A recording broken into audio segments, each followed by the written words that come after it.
Bom, torcedor vascaíno, eu começo esse Acorda Vascão de quarta-feira te falando o seguinte: a derrota para o Criciúma pelo placar de 4-0 ou 4-1, não lembro aqui, em São Januário, te machucou? O empate contra o Criciúma jogando dentro do Heriberto Rios, onde o Vasco vira e ainda sofre o empate no final da partida, te machucou? A derrota para o Juventude em Caxias do Sul e o empate vergonhoso em São Januário foi ruim? Os dois empates contra a fraca e limitada equipe do Red Bull Bragantino, tanto em São Paulo quanto no Rio, te entristeceram? Editor, mostra aí a tabela do Campeonato Brasileiro. Meu amigo, deixa eu te falar. Por incrível que pareça, se for para a gente ver o Nanico, o pequenininho, o anão, o Pinóquio das Laranjeiras na Série B do Campeonato Brasileiro, todos esses 6 resultados que eu acabei de citar aqui a vocês, completamente horrorosos para o Vasco da Gama, eu levantarei as mãos para o céu e agradecerei, porque Bragantino, Criciúma e Juventude hoje só tem chance de rebaixar o Fluminense por conta exatamente dos pontos que o Vasco entregou. Alô, Fluzinho, vai pagar a Série B. A gente, é claro, vai falar sobre isso aqui com vocês.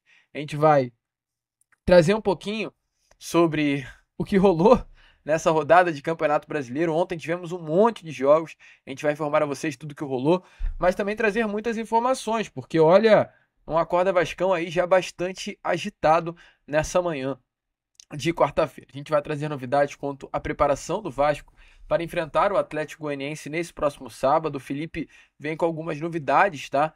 No time titular. Informações também com relação ao mercado da bola, alguns atletas que o Vasco hoje busca negociar, outros atletas que o Vasco tenta a contratação. Então, assim, temos realmente um Acorda Vascão aí muito movimentado, muito agitado, com muitas novidades e muitas informações para todos vocês, torcedores vascaínos. Porém, antes de começar aqui o vídeo, antes de deixar todos vocês, é claro, muito bem informados, né, sobre o nosso Cruz Maltino, como sempre faço aqui no canal, eu quero dar as boas-vindas a todos vocês que estão chegando aqui ao nosso canal pela primeira vez. Para quem ainda não me conhece, vascaíno, muito prazer, eu sou o Lucas e você está no canal do Gigante Vasco, o canal do torcedor vascaíno. E é claro, né, Vascão, você que está aí do outro lado e ainda não é um inscrito do nosso canal, não perca tempo, venha logo aqui embaixo onde tem essa palavrinha, inscreva-se. Aperte nela e já venha fazer parte da nossa família. A gente conta muito com a presença e o apoio de todos vocês aqui no nosso canal. Por exemplo, ó, esse daqui foi o nosso Boa Noite Gigante ontem. Um vídeo onde a gente trouxe informações sobre a situação envolvendo Isidro Pita. E aí, meu amigo torcedor, você que ainda não é inscrito do canal, se você ainda não viu o Boa Noite Gigante, corre lá. Mas é muito rápido para você se inscrever agora nesse Acorda Vasco. É só apertar aqui, ó, palavrinha inscreva-se, você automaticamente será um inscrito do nosso canal. E para melhorar ainda mais, você aperta nesse sininho de notificação e nessa palavrinha todas, que todos os nossos vídeos serão notificados a vocês como uma espécie de mensagem. A gente colocou o vídeo no YouTube, a mensagem vai aparecer. E também, não esqueça, ó, larga o dedo no like, que ele é fundamental para a divulgação do nosso canal. Estamos aqui todos os dias, 3 vezes por dia, com a Acorda Vascão sempre. Esse vídeo aqui é às 7 horas da manhã, Fala Gigante na parte da tarde e o Boa Noite Gigante na parte da noite.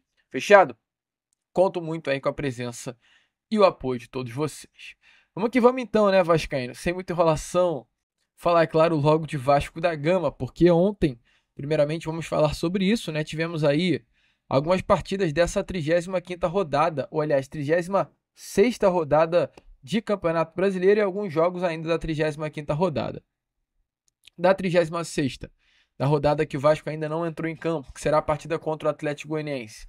Tivemos Palmeiras e Botafogo se enfrentando e Atlético Mineiro e Juventude também se enfrentando. 2 jogos, de fato, que pouco importam para o Vasco, mas importam para o brasileiro de um modo geral. Além disso, ontem também tivemos as equipes do Fluminense, Criciúma, Fortaleza e Flamengo se enfrentando. E hoje, às 9 horas, teremos Cruzeiro e Grêmio. Tá aparecendo aí a tabela de classificação do Campeonato Brasileiro a vocês. E os resultados de ontem foram muito importantes, principalmente para a parte de baixo da tabela. Porque o Fluminense empata dentro do Maracanã contra o Criciúma, um adversário direto na luta para não cair para a Série B do Brasileirão. Esse resultado faz com que o Fluminense fique ainda com totais condições de uma queda. O Fluminense ainda terá pela frente, dos próximos 3 jogos, 2 muito difíceis. O Fluminense enfrenta nesse próximo final de semana o Atlético Paranaense dentro da Arena da Baixada. E na última rodada enfrentará a equipe do Palmeiras dentro da Allianz Arena, né? Dentro da Arena do Palmeiras, da casa do Palmeiras. E terá um jogo contra o Cuiabá, que é uma vitória praticamente garantida, porém, mesmo diante disso, nada garantido. O Fluminense empatou ontem contra o Criciúma, por que não pensar no empate contra o Cuiabá? O Fluminense ali, ó, pertinho da parte de baixo da tabela. E o Juventude vence o Atlético Mineiro, resultado aí que faz com que o Juventude ultrapasse, né, o próprio Fluminense na tabela de classificação. Olhando para a parte de cima, a gente ainda vai falar sobre isso aqui com vocês, a gente vai até fazer um simulador em algum vídeo recente, algum vídeo próximo, perdão. E é muito louco pensar que mesmo diante de todas as cagadas feitas durante esses últimos 14 jogos do Vasco sob o comando técnico Rafael Paiva, o Vasco ele ainda tem totais condições de garantir uma vaga na Libertadores de 2025. Pode parecer louco? Pode, porém não é. E essa vaga ela passa pela final de sábado. O Botafogo, ele vencendo a final, abrirá um G8 e com o G8 sendo aberto, o Vasco tem totais condições de conquistar essa vaga. Por que eu digo isso? Porque hoje Cruzeiro, Bahia e nem o próprio Atlético Mineiro jogam bola. O Vasco hoje, ele matematicamente, ele tem pontos à disposição para ultrapassar o Atlético. O Vasco tem um jogo a menos que o Atlético Mineiro. Dentre esses 4 clubes aí que estão na frente do Vasco, apenas o Corinthians hoje, a equipe que joga bola, está em fase total de ascensão. E para mim vai terminar o Campeonato Brasileiro na 7ª colocação. A vaga da 7ª colocação é do Corinthians. Mas abrindo um G8, hoje o Bahia não joga bola. Hoje o Cruzeiro não joga bola. Os resultados de Vasco e Bahia são muito semelhantes. Ninguém está conseguindo sair dessa parte aí da tabela. Todo mundo estagnou, travou. Não à toa o Corinthians já chegou e já passou o carro à frente de todo mundo. E o Vasco tem pelo menos em diferença de Bahia e Cruzeiro o tal do fator novo, que é o Felipe Maestro na beirada de campo. Então, é muito louco a gente falar isso, né? Porque toda rodada a gente chega e fala: se Vasco não vencer, na minha opinião, o Vasco não vai para a Libertadores. Esse é o pensamento. Mas por incrível que pareça, o Vasco ainda tem totais condições de conquistar uma vaga na Libertadores de 2025. Como? Apenas vencendo os 3 jogos. E eu bato aqui na mesa e eu confirmo aqui a vocês. O Vasco vencendo as 3 partidas, o Vasco vai para a Libertadores de 2025, mediante ao título do Botafogo no próximo sábado da própria Libertadores. Abrindo o G8 e o Vasco vencendo as 3 partidas, a vaga da 8ª colocação do Campeonato Brasileiro será do Vasco da Gama. Grande pergunta que eu faço é: será que o Vasco da Gama terá condições de vencer o Atlético Goianiense sábado em São Januário, de vencer o Atlético Mineiro no meio da semana que vem em São Januário e de vencer o Cuiabá em Mato Grosso? Não são tarefas difíceis, mas fica essa dúvida e fica essa responsabilidade nas mãos de Felipe Maestro. E a gente já pula para esse assunto. Eu quero introduzir esse assunto Felipe Maestro antes de entrarmos mais a fundo na questão do treino dele, falando sobre como o Felipe é alguém que está afim de comandar o Vasco da Gama. Recentemente, o Felipe teve uma informação bem triste, que foi a da perda do seu pai. Felipe, ele recentemente perdeu o seu pai, uma perda, é claro, complicada, ruim. Ninguém quer perder um parente tão próximo. Mas, na madrugada de ontem, às 3 horas da manhã, o Felipe perdeu mais um parente, que foi o seu irmão. O irmão do Felipe, Jorge Loureiro, também acabou partindo. E o Felipe teve 2 perdas muito significativas num período curto, de menos de um mês. Ele inclusive disse nas suas redes sociais, ainda ontem, sobre, infelizmente, essa tragédia de fato, onde ele fala: em pouco mais de um mês tive 2 enormes perdas, meu pai, que sempre foi minha referência na vida, e essa noite, de forma repentina, meu amado irmão Alexandre, o Jorge, perdão, era o nome do pai dele. Isso me faz refletir o quanto devemos valorizar o hoje e cada momento com o que nos importa de verdade. Amarei vocês eternamente. Por que eu estou dizendo isso? Por que eu estou trazendo essa notícia tão ruim? Num Acorda Vascão, num vídeo que deve ser leve. Porque mesmo diante de todo esse ocorrido, mesmo diante de ontem, na madrugada, às 3 horas da manhã, o Felipe ter tido essa notícia da perda do seu irmão. Ontem, o Felipe estava no CT Moacir Barbosa treinando no grupo. O Felipe ele tem essa notícia dura, pesada, chateia, que entristece, mas mesmo diante disso, comandou o primeiro treino na manhã de terça-feira, na manhã de ontem, mesmo tendo sido acometido por essa tragédia familiar poucas horas antes. Sabe o que é isso? É vontade, é desejo, é amor, é entrega, é se negar por algo maior. Então, por que eu estou dizendo isso? Porque o Felipe tem essa notícia, dá o treino, logo em seguida, após o fechamento do treinamento, ele informa aos atletas do CT Moacir Barbosa que não poderia estar mais perto após as atividades porque teria que ir ao enterro do seu irmão. E automaticamente não teria mais tempo para conversar.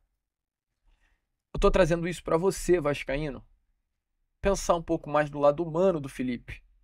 As críticas elas têm que ser feitas até certo ponto. As cobranças elas têm que ser feitas até certo ponto. As dúvidas, os questionamentos, eles têm que ser colocados na mesa até certo ponto. Mas olha como esse cara tá querendo. Olha como o Felipe tá querendo. Teria todo o direito, meu amigo. Total direito de virar Pedrinho e falar: Pedrinho, não tem como, não tô conseguindo, não vou conseguir dar treino. Mas ele se diminuiu, colocou o seu sentimento na viola e foi pro CT. Vamos respeitar esse cara. Vamos honrar esse cara. E vamos abraçar o Felipe como talvez a gente jamais tenha abraçado um técnico recentemente no Vasco. É importante lembrar que teremos na beirada de campo sábado o maior campeão da história do clube de regatas Vasco da Gama. Felipe, obrigado. O canal do Gigante Vasco, eu, Lucas, tô abraçadão com você. E você vai garantir essa vaguinha na Libertadores para nós. Enquanto há 1% de chance, e há esse 1% de chance, a total esperança. E ontem, mesmo nesse pouco tempo que o Felipe teve, a gente já teve muitas novidades. A gente trouxe a vocês no Fala Gigante ontem que o Felipe já adotou uma postura internamente, uma postura de deixar de utilizar atletas que não estão nos planos do Vasco para 2025, deixar esses jogadores de lado, não utilizá-los, até porque não tem mais sentido, e inovar, mudar, utilizar jogadores das categorias de base. E é isso que realmente vai acontecer. Informações aqui já no treino de ontem, treino da terça-feira de manhã no CT Moacir Barbosa, treino de reapresentação. O atacante Ryan e o zagueiro Luiz Gustavo foram utilizados pelo técnico interino Felipe. Luiz Gustavo, é claro, entrando na vaga do zagueiro Léo, que é um nome que desde o início da temporada passa por um momento de total insegurança e inconstância no sistema defensivo do Vasco. E a expectativa é que o zagueiro Luiz Gustavo, esse jovem cria da base de muita qualidade, ganhe essa vaga. O Léo não fica no Vasco para 2025 e eu concordo com esse pensamento. Não há sentido ter o Léo como titular se ele não será uma peça utilizada na próxima temporada. E o Ryan também ganhando uma vaga. E aí fica a grande dúvida. Se o Ryan irá... Aliás, grande dúvida não, tá? Que o Ryan ele entrará... Essa informação foi dada lá no Expresso 1923, canal do Expresso 1923, que o Ryan deve formar uma dupla ao lado de Pablo Verratti. O Vasco ele deve ir a campo nesse próximo sábado com a formação sendo feita por PH na lateral direita, João Vitor e Luiz Gustavo no miolo de zaga, Piton na esquerda. Uma trinca, um quarteto de meio campo, né?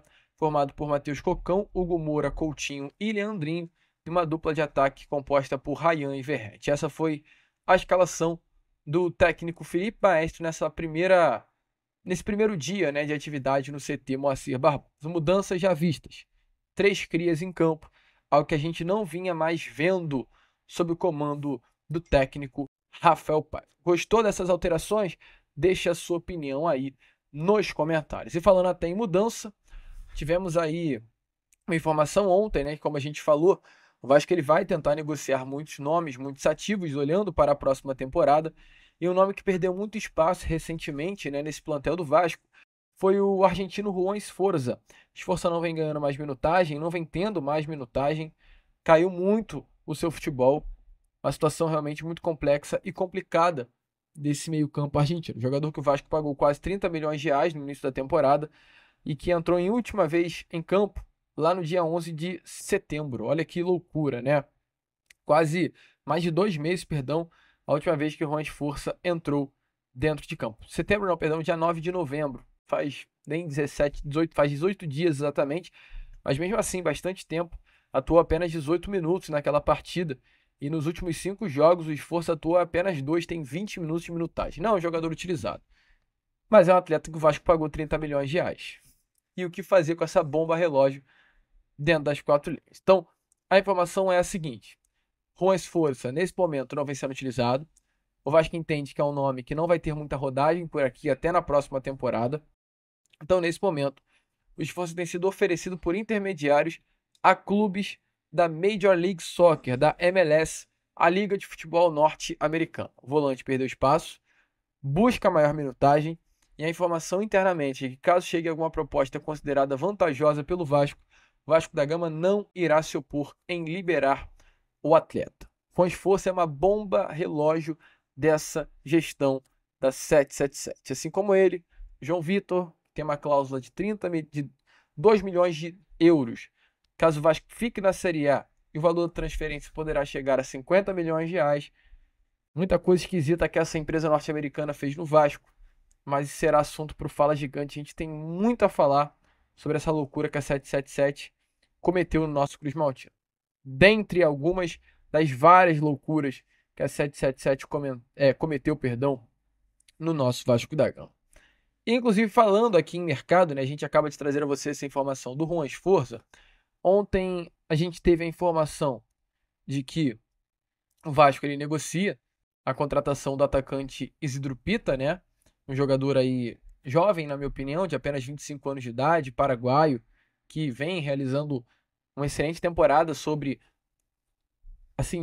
vestindo a camisa, né, do Cuiabá, da equipe matogrossense, um nome que desperta o interesse não apenas do Vasco, mas também de alguns outros clubes do futebol brasileiro e sul-americano, e por isso talvez haja uma grande dificuldade no Vasco em contratá-lo. Não é uma tarefa fácil, de fato, a contratação de Isidro Pita, mas é um nome que o Vasco da Gama, sim, se interessa, abriu negociações e conversa com os intermediários do atleta. E além do Isidro Pita, ontem a gente tem informação de mais um nome que a gente já trouxe até aqui no canal e a gente reconfirma essa informação, traz novamente à tona do interesse do Vasco pelo ponta esquerda, Léo Chu, e está mais confirmado do que nunca, tá? Torcedor, o Vasco realmente tem interesse na contratação desse jogador de 24 anos de idade, que ficará agora livre no mercado após passagem pelo Seattle Sounders, da MLS. Informações do jornalista Christian, jornalista paranaense, é que o Vasco entrou na disputa com o Fluminense e com o Atlético Paranaense pela contratação do jogador. Então, Vasco, Atlético Paranaense e Fluminense estão interessados na contratação de Léo Chu, jogador revelado pelo Grêmio, também já atuou no Ceará no futebol brasileiro. Um atacantezinho de lado, rápido, bastante habilidoso, que de fato não tem números bons nessa temporada, né, vestindo a camisa do Seattle Sounders, mas que no ano passado teve números muito bons. Em 39 partidas, Léo Chu marcou 5 gols e deu 2 assistências. Jogador novo, na minha opinião, 24 anos de idade, uma perspectiva de crescimento muito alta, canhoto, 1,78 m, 69 aninhos, 69 quilos, né? E que está aí na mesa da diretoria vascaína, um nome que interessa. E o Vasco pode estar avançando nas tratativas, mediante, é claro, a vencer a concorrência de Atlético Paranaense e Fluminense. Gosta do nome? Deixe a sua opinião nos comentários. É o Vasco se mexendo como pode, olhando para 2025. A gente vai ficando por aqui. Esse foi o nosso Acorda Vascão, apenas o primeiro vídeo, né, dessa quarta-feira. E já já estaremos aí de volta com o nosso Fala Gigante, contando muito com a presença, o apoio de todos vocês. De verdade, não deixe de deixar o seu like, não deixe de se inscrever, não deixe de fazer parte aqui da nossa família. Vascaíno, vamos que vamos. Se inscrevam, compartilhem e, como sempre falamos aqui, saudações vascaínas.